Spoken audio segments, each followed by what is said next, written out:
أود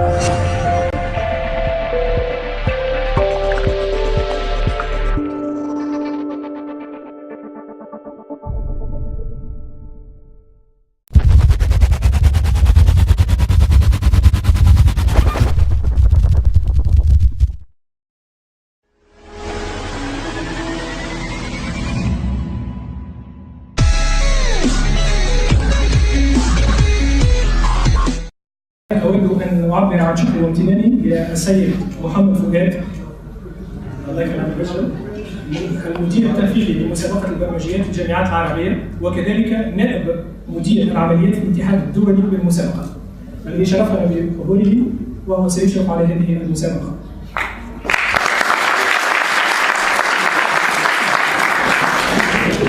كمان أود أن أشكر كل الأخوة الذين ساعدونا على تنظيم هذه التظاهرة على سبيل الذكر لا حصر السيد منير فريقة، السيد محمد باشا كعليش وبالحسن الزويل.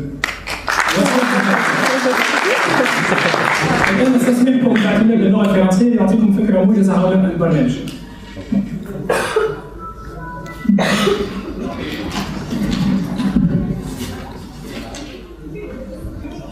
Ok, donc comme vous le savez, le concours se fera par trinôme. Donc nous avons 42 trinômes. Chaque trinôme constituera une équipe et tout au long du challenge, ne travaillera que sur une seule machine. Donc, à le premier tour, les 42 trinômes sont répartis sur 6 ATP, soit 7 trinômes par salle, durée de l'épreuve 5 heures. Donc il y a 5 problèmes niveau facile. Seuls les 30 premiers trinômes sont qualifiés pour le deuxième tour. Deuxième tour, donc les trinômes sont répartis sur 4 salles TP, soit 7 à 8 trinômes par salle, donc durée 5 heures. Il y a 3 problèmes niveau facile, 4 problèmes niveau moyen. Seuls les 15 premiers sont qualifiés pour le troisième tour. Concernant le troisième tour, les 15 trinômes sont dans 2 salles TP, soit 7 à 8 trinômes par salle, durée 5 heures. Il y a 9 problèmes, donc 3 problèmes niveau facile, 3 problèmes niveau moyen et 3 problèmes niveau difficile. Seuls les 5 premiers sont qualifiés pour la finale. Donc, quatrième tour final, donc conditions réelles d'une épreuve qualificative à l'ICPC.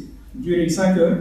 Les problèmes à résoudre, il y a 11 problèmes. 1 problème niveau facile, 3 problèmes niveau moyen, 5 problèmes niveau difficile et 2 problèmes de niveau extrême. Pour la compétition secondaire, donc les 30 équipes qui ont été éliminées du premier et deuxième tour auront effectué des projets. Chaque équipe aura un encadrant et un sujet à réaliser pendant 4 jours. Et chaque équipe aura voilà, les équipes éliminées lors du troisième tour auront à résoudre tous les problèmes du troisième tour et présenter leurs solutions devant un jury. Et tous les jurys des compétitions secondaires se tiendront le jeudi 14 mars. Donc voilà, donc tout à l'heure, juste après cette cérémonie d'ouverture, donc il y aura normalement des tests, quelques tests blancs en fait, pour se familiariser avec l'environnement et les serveurs, etc. Donc demain, Inch'Allah, démarrera la compétition principale, donc 5 heures, 8h30, à partir de 8h30, 00, jusqu'à 13h30, Inch'Allah. Samedi, donc le deuxième tour, 8h30 jusqu'à 13h30, et juste après, donc, affectation des projets et des encadrants pour la compétition secondaire. Lundi, bon, compétition secondaire, donc les encadrants vont travailler avec les équipes. Et mardi, troisième tour, et finale, mercredi, 8h30 à 13h30. Donc la séquence des projets aura lieu jeudi, de 8h à 13h, et juste après, il y a cérémonie de clôture et distribution des prix. Et il y a aussi des distributions aussi des certificats qui vont être offerts par l'Ittihad al-Dawali. Donc il y aura en fait, donc, je vais switcher en arabe. Donc c'est Mohamed Fouad, donc سيهدي إلى كل المشاركين على certificat. جابوا معاه 200 فما certificat نوعين معناها فما مشاركة وفما تميز. معناها في كل دورة، الدورة الأولى اللي فيها فما 8 شهادات. الأولى 12 والثانية 8 والثالثة 5 شهادات. وفما جوائز بالطبيعة في الفينال. وكذلك ان شاء الله تشوفوا مع السيد المدير يمكن الاكيب المتميزه مع تشارك في الاولمبياد اللي باش تقع المسابقه اللي باش تقع في النيفو عربي في ديسمبر ان شاء الله في 2013. الان احيل الكلمه الى سي محمد باشا كعنيش باش يعطيكم فكره عن ماذا تقولون به ان شاء الله مباشره بعد السيريموني دوفيرتور. تفضل.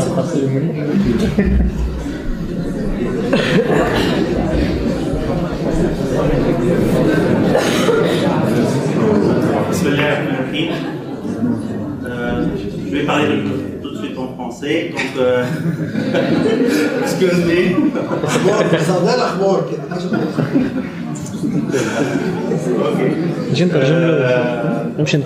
Cet après-midi, on va démarrer une session d'entraînement.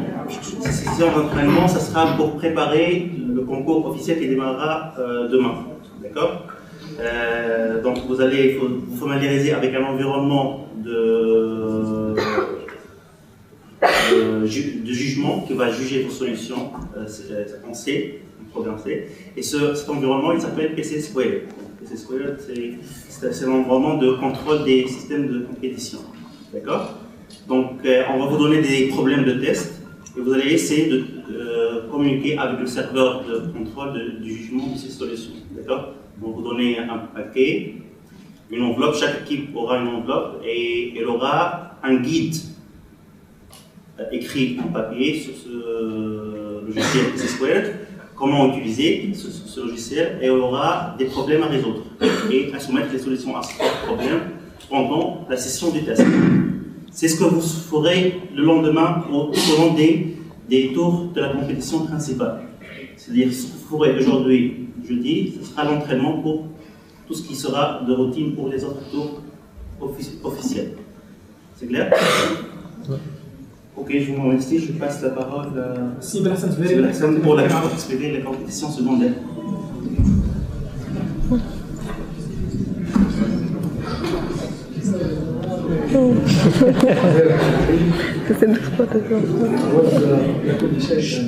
أرحب بالمهندس الكريم وزملائي في المدرسة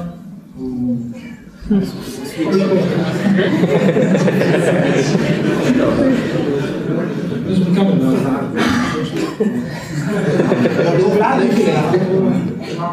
بس عربي ولا تونسي؟ تونسي هذا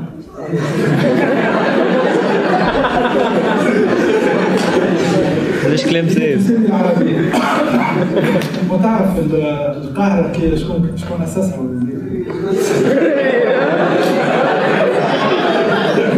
القاهرة هي مصر أسسها أسسها الفاطميين محمد المهدية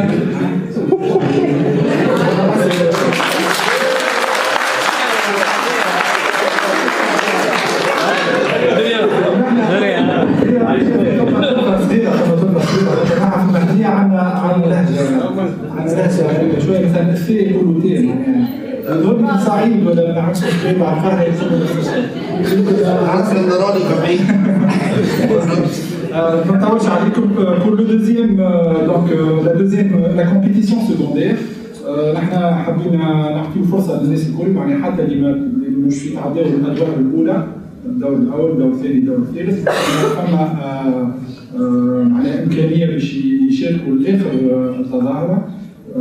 هذه هي donc la compétition donc secondaire.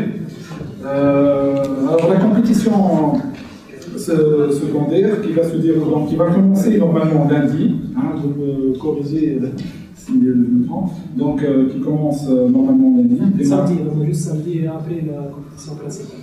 Distribution de... Samedi, on aura les noms de ceux qui vont participer. Voilà, et affectation des sujets. Voilà, l'affectation des sujets. Et le démarrage effectif, ce sera le lundi 11/3, donc de la compétition secondaire. Entraînement pour les qualifier au 3e tour. Donc après, donc pendant 3 jours, donc ils vont travailler sur. Donc on a 6 sujets qui vont être distribués aux différents trinômes qui restent dans cette compétition secondaire. Il y aura un encadrant par sujet. Donc les soutenances de projets de compétition secondaire vont avoir lieu le jeudi 14, donc juste la dernière journée de cette manifestation, juste avant la cérémonie. Il y aura des soutenances de projets et puis donc qui sera suivi par la cérémonie de clôture et la distribution des prix. Voilà, donc je n'ai pas d'autre chose, il y aura des détails qui vont être donner au fur et à mesure sur le règlement, etc. Et voilà, je n'ai pas d'autres mots à dire, je passe la parole à... اوكي سي محمد فؤاد دونك باش يعطينا فكره حول الاولمبياد اللي هو عربي ودولي.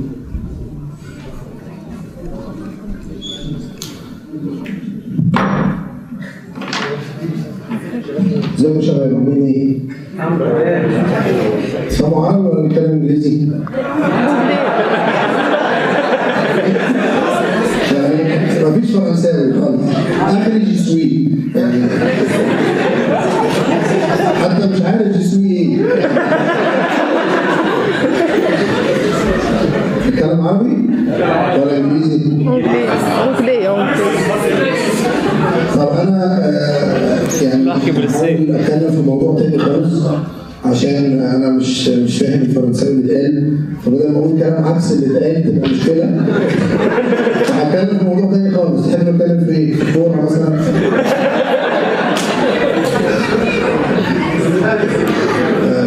طب احنا جايين نعمل ايه؟ هشوف اسئله كده. جايين احنا بنعمل ايه النهارده؟ والاسبوع ده كله؟ لا بالعربي بقى. مسابقة. جايين في مسابقة صح كده؟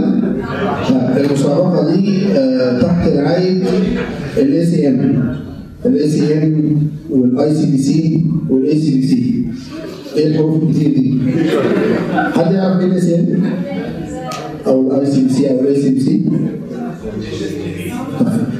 الACM Association of Computer Machinery.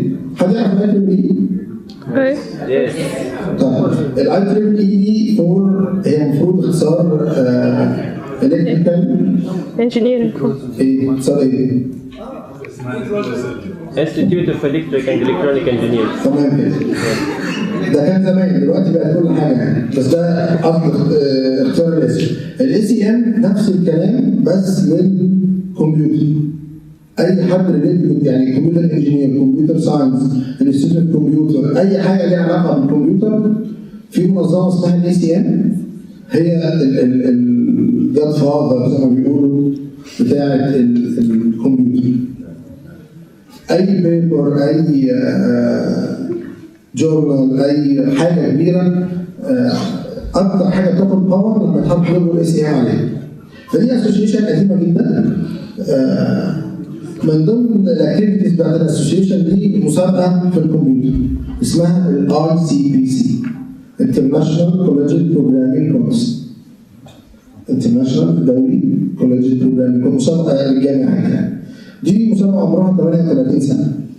بتتعمل بقى لها 38 سنه، تخيلوا بقى 38 سنه يعني قبل ما كل اللي موجودين يتولدوا، طبعا اللي تحت مش المفروض.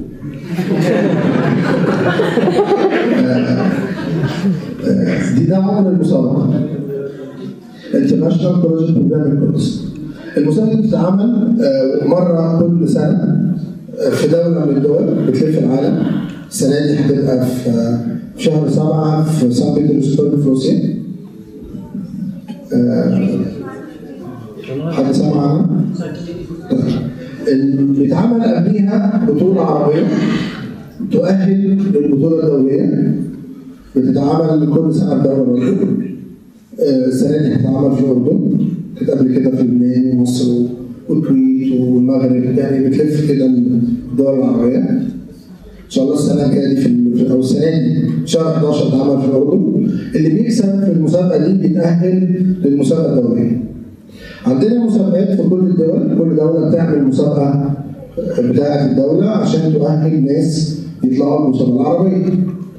طب المسابقة اللي في كل دولة دي مين اللي بيخشها؟ في كل مدرسة أو جامعة تعمل مسابقة داخلية عشان تختار فرق تمثل المدرسة أو الجامعة في المسابقة بتاعة الدولة. وبعدين أوائل الدولة يطلعوا المسابقة العربية، وبعدين أوائل المسابقة العربية يطلعوا المسابقة الدولية. طيب تفتكروا ايه الفرق بين اللي دخل مسابقه الانترناشونال اللي وصل للICBC مثلا واللي ما دخلش؟ يعني ايه الفرق؟ ليه اخش المسابقه؟ هتفرق في ايه؟ حاجات كتير. طيب خليني اسالكم كده، الفريش جراديويت هو لسه خريج السالري بتاعه بيبدأ من كام؟ السالري المرتب يعني الراتب يبدأ من كام؟ 2000 في النهار. ايه اعلى سالري في الفريش جرادويت في الكمبيوتر انجينير؟ ها اديني رقم. $1000. حد يعرف حد اكتر؟ فريش جرادويت؟ طيب اي حد في الاي سي بي سي الستارت سالري بتاعه $10,000.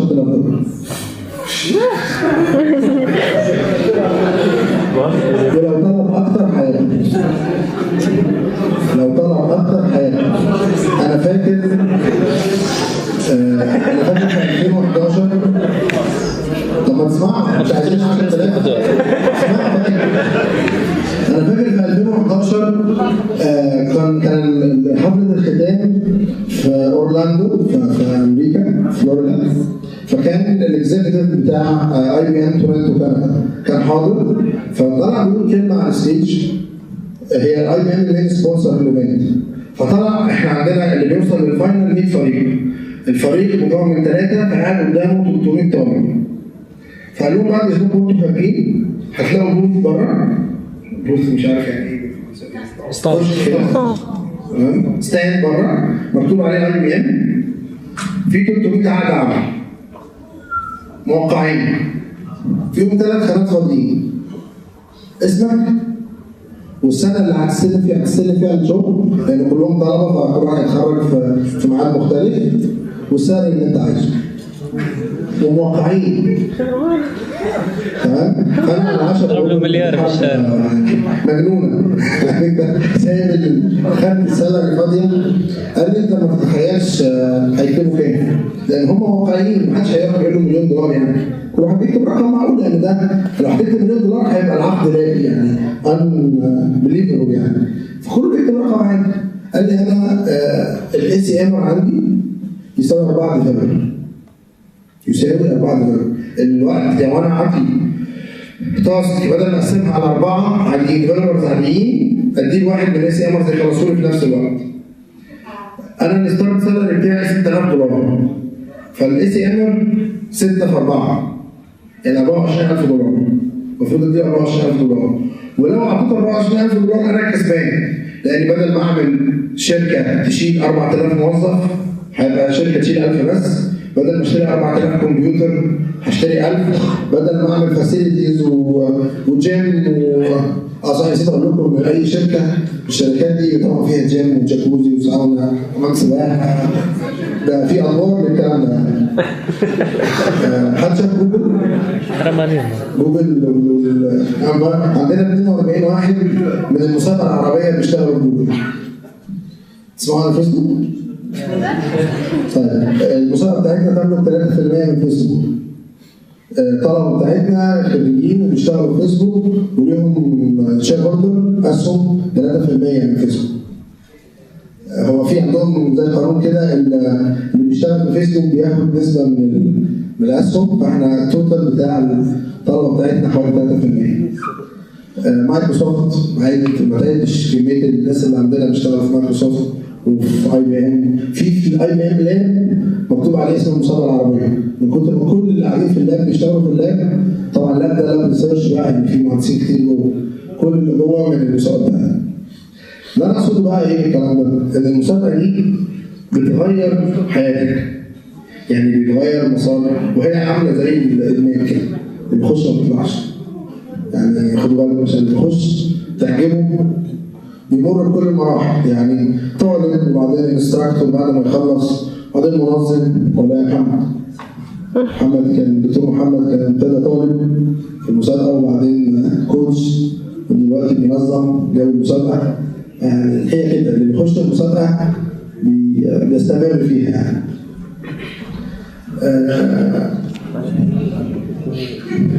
حد عجبته المسابقه من غير ما يجربها لسه كده. طيب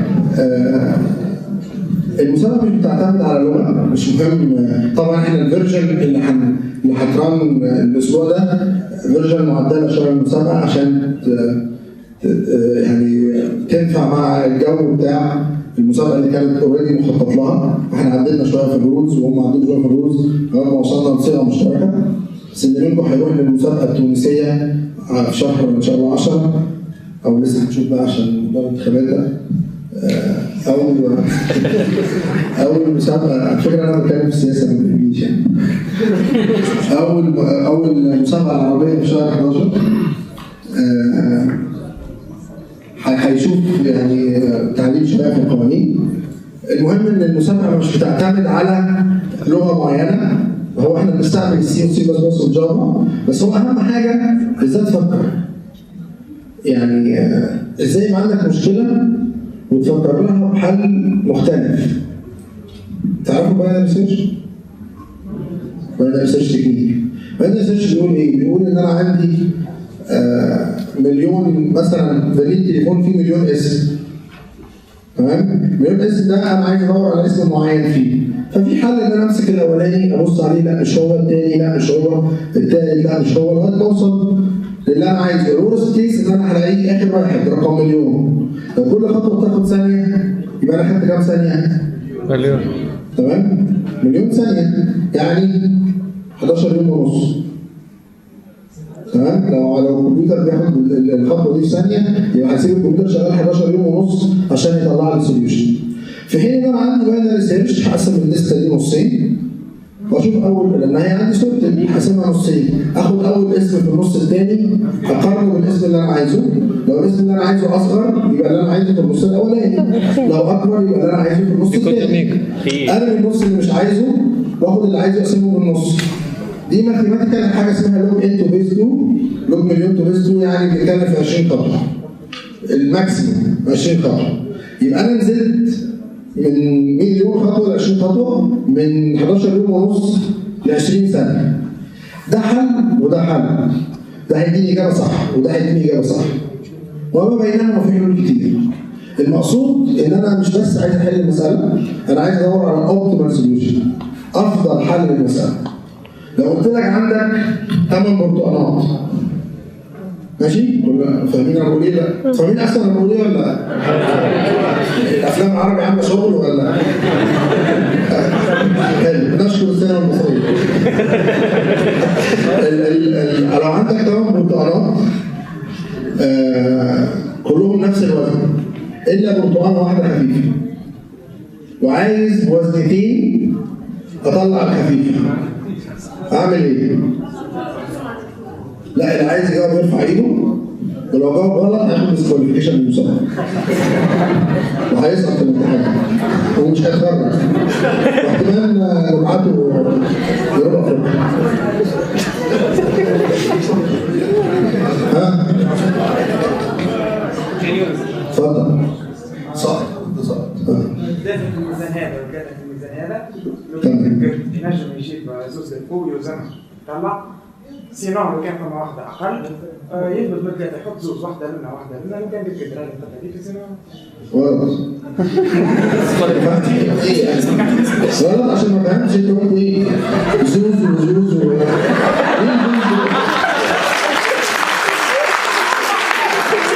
انا اعرف خلي بالك من زوز وبتاع ساعات حزن. زوز ايه زوز؟ ليه؟ طيب بص هو الاجابه انا يعني هو اي فيجر كده ان هو جابته صح، يعني في مشاورات كده تروح لك انه صح. تمام؟ بدل زوز 2 يبقى شكلها صح. المهم هي الاجابه انت بتحط 3 هنا و3 هنا وتسيب 2 بره. لو ال3 دول طلعوا قد دول يبقى الاثنين اللي بره بتحط واحده وواحده تعرف الخفيف. لو ما طلعوش قد بعض يبقى انت عرفت الخفيف واحده من 3 معينين، هتحط واحده وواحده وواحده فيهم. طلعوا قد بعض يبقى بايدك الخفيف، ما طلعوش قد بعض اديك عرفت الخفيف.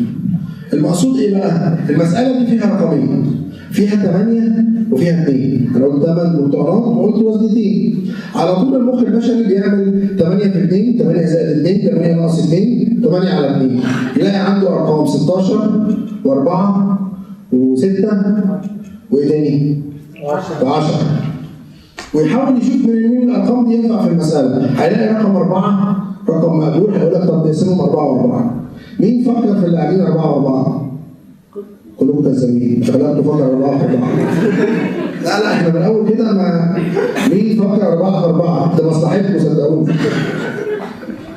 على فكره اللي فكر 4 في 4 ده يعرف ان مخه ماشي في التراك صح. والباقي عنده مشكله. انا قلت لك مين بقى فكر 4 و4؟ طيب هو على طول احنا لازم بقى اللي بنقصده ايه؟ ان المخ الطبيعي بيفكر بالطريقه دي تمام؟ ال4 و4 هتوصلك للحل. لازم تفكر ثينكينج، احنا بنسميها ثينكينج اوت اوف ذا بوكس. فكر بره الصندوق. يعني لازم تشوف حل غير تقليدي. انتوا عايزين تروحوا ولا فاضل لي ساعه 2 مثلا؟ قاعدين يا شباب؟ مين عايز يمشي؟ ده محدش بيرفع ايده عندكم؟ مفيش حاجه. يا عم ارفع ايدك ما تخافش. هو مش مجلس نواب اهو. مين معترض؟ مين هيقول لا؟ معارضه اهي. خلوا معارضه اسمه ايه هنا؟ النهضه.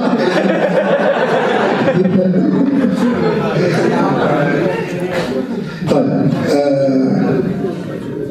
يعني هحاول كده ما بين حين والاخر اقعد معاكم ونتكلم في الحاجات دي. طبعا اللي عايز يعني ازاي تبقى على التراك بتاع المسابقات دي، ازاي تشارك، ازاي تتابع، سواء انت غاوي بروجرامينج، حتى لو مش غاوي بروجرامينج في مسابقات ثانيه في الروبوتكس. يعني انا برضه زي امبارل مع مسابقه البروجرامينج دي، عندنا مسابقه تبع وكاله ناسا الفضاء لغواصات بحريه وحاجات زي كده. والريجن بتاعنا برضه متقدم جدا الحقيقه في الفيلد ده. ف يعني عندنا كل المسابقات لكل الحاجات دي. فاللي غاوي اي تراك اي حاجه من الحاجات دي لها علاقه بالانجينيرنج ممكن نبقى نتكلم كده ونشوف ازاي نتعاون سويا بحيث ان هو ياخد الخط بتاعه. برضه الفيسبوك جروب ده عليه كل اخبار بقى الاي سي ام، يعني كان تقدر تتابع كل حاجه وتقول اقتراحاتك وتطلب تعديلات وغير مواعيد. واحنا ديمقراطيين جدا الحقيقه في الاي سي ام، كل واحد يقول اللي هو عايزه ياخد واحد اللي انا عايزه. يعني دي قمه الديمقراطيه طبعا. هو الفيسبوك.com على ACM ACPC. ACPC ده اختصار عرب كوليجيت بروجرامينج كورس، هي النسخه العربيه. حد فاهم حاجه ولا لا؟ حد ما فهمش حاجه ممكن يعيد الاول؟ عيد عيد تعالى بقى احكي شكرا لكم يا شباب، واشوفكم بقى في المسابقات والتوفيق ان شاء الله.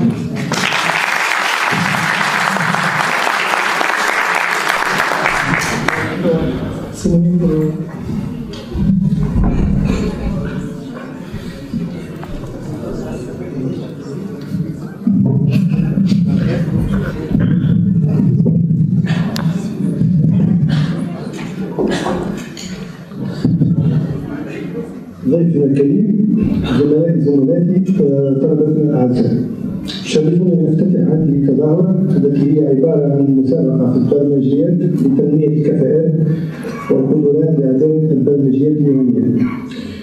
لقد أدرجنا هذه التظاهره في السنه لاول مره لتكون التجربه الاولى لتطوير كفاءات المهندسين في البرمجيات، وسنعمل على تطويرها السنوات القادمة اعتمادا على هذه التجربة الفيدباك نشوفهم عندكم وكيف الكونتريبيسيون في ناخذوها من الإدارة. ولا سي محمد فؤاد إذا ما نبغي آخر كلمة أكثر من شيء طول برشا. أتوجه بالشكر لضيف الكريم ولجنة التنظيم، أتمنى لكم حلقة سعيدة.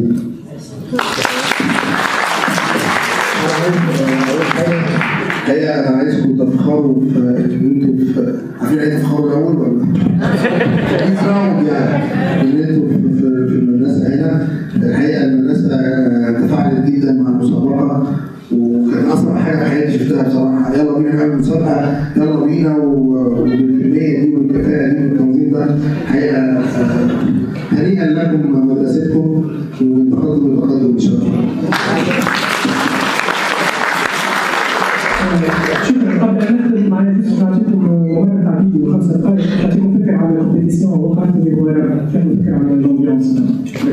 وجوست بعد نعرفكم معرفين من السادات مع كل جروب نعرفكم يمشي باش نعملوا تيست بلون كما قلت لكم نسمعوا باش توصفوا لي زياده في النظام. اوكي.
وين الحس؟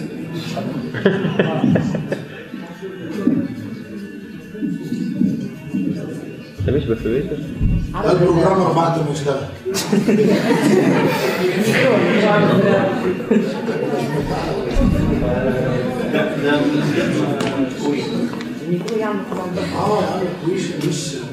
كويس بس في المتابعة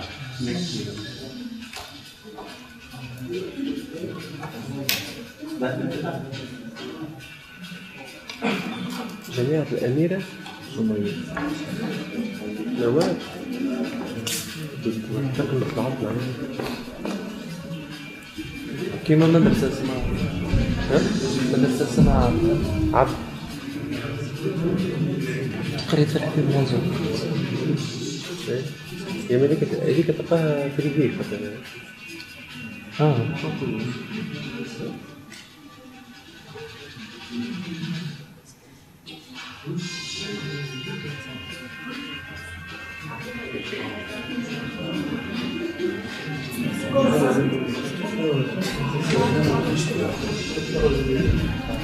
غير الصوت مش شغال فانا هغلبكم بقى.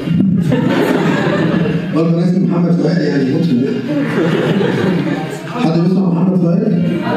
ده ركبت ورا سنه. طيب دي المسابقه العربيه السنه اللي فاتت في الاردن برضه كان الاردن واخدها سنتين. كان عندنا 100 فريق مشارك من الوطن العربي لتأهيل المسابقه. كان المسابقه بينظمها جامعه الاميره سميه وبالتعاون مع جامعه العلوم التطبيقيه. دول لجنه التحكيم بعض لجنه التحكيم قاعدين هو بقى بيحضروا ده واحد بيكلم نفسه بيحاول يخرج عينه بص ده ناس بتكتب بيحاول يبعت فشل يقول له بتاعها مش شايف ده انا بحاول اقنع الناس اللي يكملوا ما ينسحبوش. ده البلوز اهم حاجه في المسابقه. البلوز مليان هيليوم بتتعلق لكل مساله ليها لون فبتاخد بالون. ده حل مساله فمبسوطين مش عارفين مستنيين. هنا ده مرحله دخول القاعه عشان الامتحان.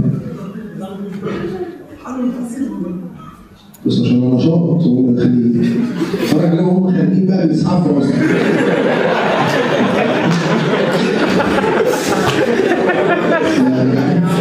هنا كله بقى بيفتح برضه في حماس لا يلا وريني مسائل مش عارف ايه في عياط كمان شويه هتبقى عياط. ده كده كل واحد معاه مساله مسائل نسخه من المسائل لوحده عشان يحاول يفكر فيها.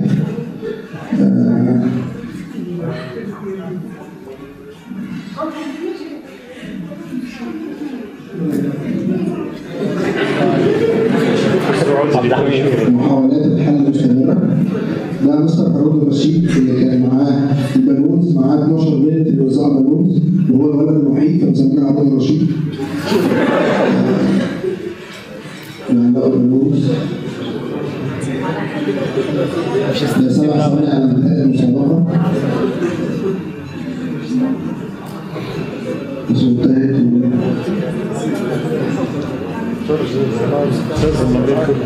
انت في حاجات ما جبتهاش عمره بنلعب كوتشينه في فريق ذهني مش عارف يحل راح فاتح بالسوليتير بعد صورناها يعني. ده وانت بقى طالب الكويت. دي الكويت لما كان دكتور محمد كان وقتها طالب. شايفين هو هناك اهو حليت حاجه ولا خدت صفر؟ حليته كويس خلاص بس. ده الفريق اللي راح لبنان حتى الفريق حتى ما شاء الله. ده بقى لما عمل كاكوتش في لبنان سنه 2011. هو في واحد انتحر من الفريق.